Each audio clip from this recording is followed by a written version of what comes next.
Terbangun dari mimpi buruknya, ini adalah Iris. Dirinya bangun dan nekat pergi tanpa sepengetahuan sang suami yang masih tidur untuk menuju sebuah taman negara bernama Messi Big Sur yang cukup jauh dari rumahnya menggunakan mobil.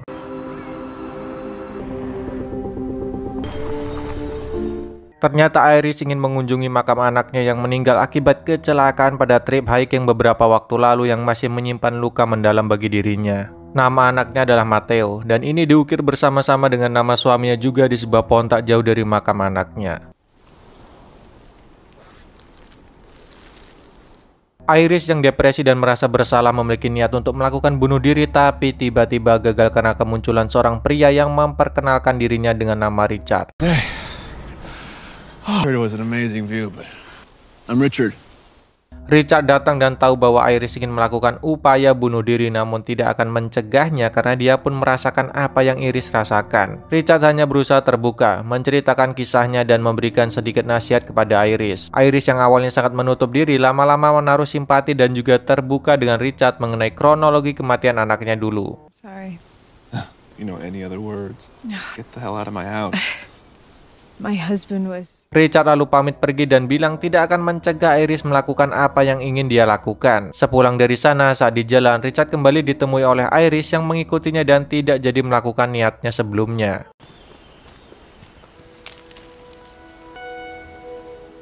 Mereka pulang dengan arah yang sama karena ternyata mobil Richard terparkir sangat dekat dengan mobil Iris, bahkan sampai terlalu mepet. Dengan posisi tersebut, Iris sangat kesulitan masuk dan membuatnya meminta Richard untuk memajukan mobilnya. Richard yang keluar tiba-tiba mendekat dan... You can never be too prepared, you know? That's okay, I can, Why do you keep calling me that? Richard ternyata menyetrum Iris sampai pingsan, mengikatnya dan memasukkannya ke dalam mobil. Di perjalanan, Iris terbangun dan sadar bahwa Richard telah menculiknya. Dia mencoba meraih jam pintarnya untuk mengirim sinyal SOS, namun usaha itu sia-sia karena tidak ada jaringan sama sekali di hutan tersebut.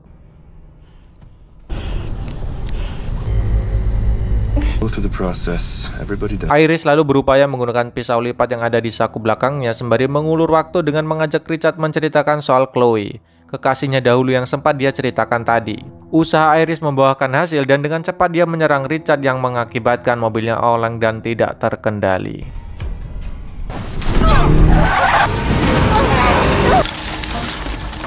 Iris lalu berusaha melukai Richard dan keluar dari mobil tersebut dan ia berhasil. Tetapi hal yang tak Iris ketahui adalah Richard sempat menyuntikkan sesuatu kepadanya yang efeknya memang belum Iris rasakan pada saat itu. Ternyata yang Richard suntikan adalah cairan yang bisa melumpuhkan Iris dalam waktu 20 menit ke depan. What the fuck are you talking about? What did you do to me? Iris akan mulai merasakan mati rasa di tangannya, menjalar ke kakinya, dan efek terakhirnya Iris akan kehilangan suara dan semua kontrol motoriknya. Together. 18, your voice. Shall we? Mengetahui hal itu, Iris berusaha berlari kabur ke hutan yang sebenarnya hanya akan mempercepat efek dari zat tersebut. Bagaimanapun dan sejauh apapun Iris pergi, Richard tidak perlu mengejarnya karena tahu Iris akan lumpuh dalam beberapa menit ke depan.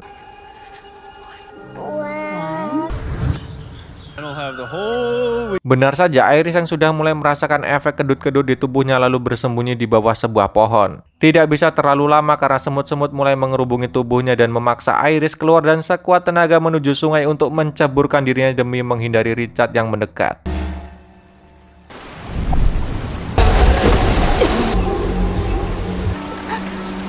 Iris lalu terdampar dan berusaha merangkak dengan sisa-sisa tenaga sebelum zat pelumpuh di tubuhnya mulai menyebar total. Sampai bengek Mbak Iris ini.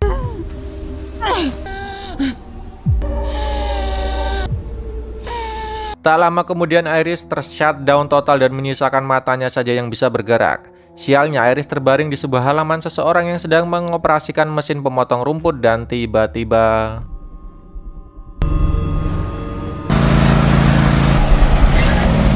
Pria tua itu melihat Iris dan melentangkannya. Dia mengecek dan mengajak bicara Iris, tapi ya sudah pasti tidak bisa dijawab. Iris hanya bisa menggunakan gestur matanya yang intinya meminta pertolongan.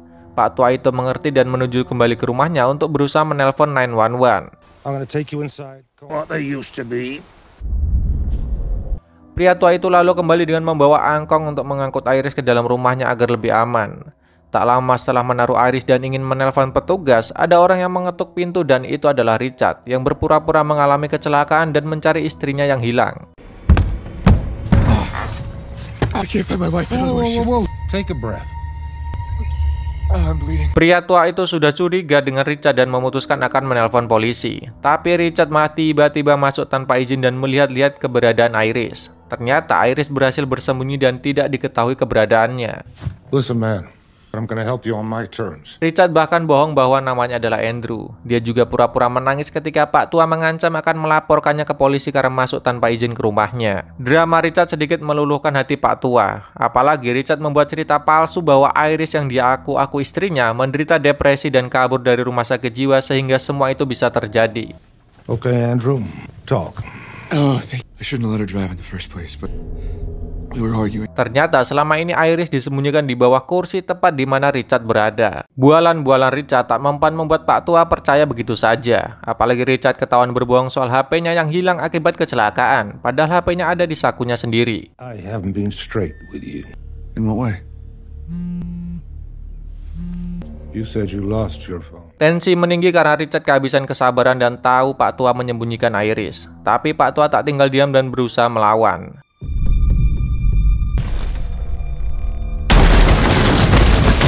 And I'm pretty sure he means to hurt me. Walaupun Pak Tua sudah berusaha sekuat tenaga melawan, tapi Richard berhasil meraih pisau dan membunuhnya. Richard yang kehabisan ide dan tak tahu kemana mencari keberadaan Iris, ditambah polisi sudah menuju ke arah sana, lalu berencana membakar rumah tersebut untuk menghilangkan jejak dan barang bukti.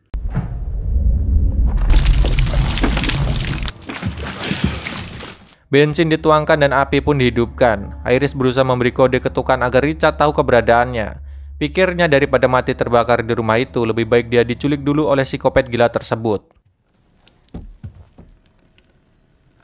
Awalnya Richard tidak sadar, namun ketika melihat tirai bergerak-gerak, dia akhirnya tahu jika Iris berada di bawah sofa di mana dia duduk tadi dan langsung membopongnya keluar dan pergi.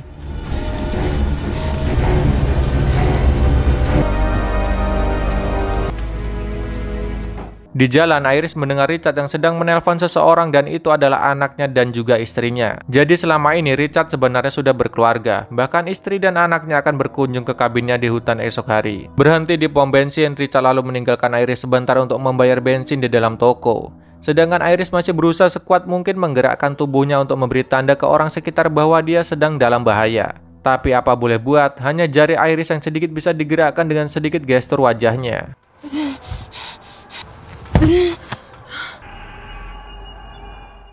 Tapi sepertinya ada satu ibu-ibu yang sempat notice bahwa ada yang tidak beres dengan Iris saat dia meninggalkan pom bensin itu. Richard ternyata kembali mendatangi mobil yang sempat kecelakaan saat bergundal dengan Iris sebelumnya. Dia berusaha menarik mobil tersebut agar tidak dicurigai oleh petugas sembari sudah mempersiapkan bius selanjutan untuk Iris. Belum juga selesai, ada polisi yang mendatanginya karena mendapatkan laporan dari warga soal truk tersebut. Warga yang melapor adalah wanita tadi di pom bensin yang melihat gelagat aneh dari Iris yang terlihat sangat ketakutan. Sir. Polisi tersebut menanya Richard yang lagi-lagi mengakui namanya sebagai Andrew. Ternyata sesuai KTP-nya, nama Richard adalah Andrew. Dan Richard hanya nama samaran untuk membohongi Iris, guys. Yeah, of course. Well, now this is a problem. Seperti sebelumnya, Andrew berbohong soal Iris yang mabuk dan menyebabkan mobilnya kecelakaan sehingga dia harus membereskannya. Polisi tentu saja tidak serta-merta percaya, apalagi Andrew tidak bisa menjelaskan soal luka di dahinya. Dan juga Iris yang tiba-tiba membuka jendela mobil tanpa berkata sepatah kata pun.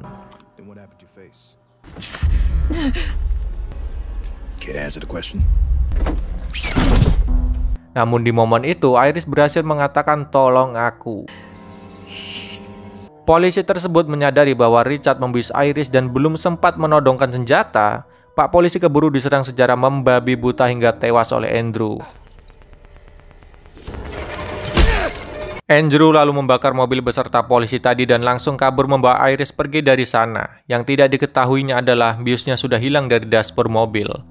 Di jalan, efek bius Iris mulai menghilang dan dia mulai bisa berbicara secara normal, tapi tubuhnya belum sepenuhnya berfungsi. Tapi gara-gara Iris mengajak Andrew dalam satu sesi curhat yang membahas luka masa lalunya dan juga cerita yang menyinggung harkat martabat dirinya, Andrew tersinggung dan mengubah rencana awalnya. Dia membawa Iris ke sebuah dermaga kecil dan di sanalah Iris memiliki kesempatan untuk kabur.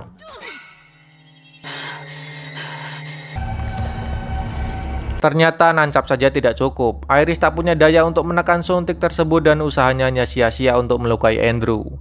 Andrew lalu membawa Iris menggunakan perahu ke tengah danau, entah untuk menyemplungkannya atau bagaimana nanti kita akan tahu.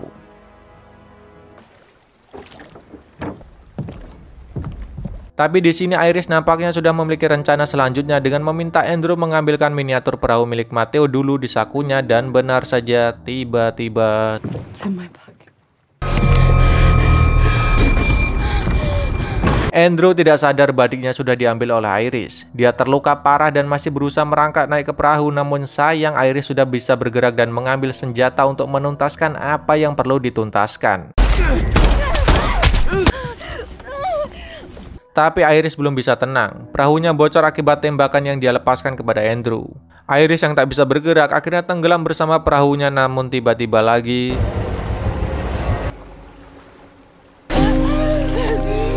semua fungsi tubuhnya ternyata bisa kembali dan dia akhirnya dapat berenang menuju dermaga dan selamat. Belum selesai, dari jauh terlihat Andrew juga berhasil selamat dan masih bisa merangkak ke tepian danau di sana.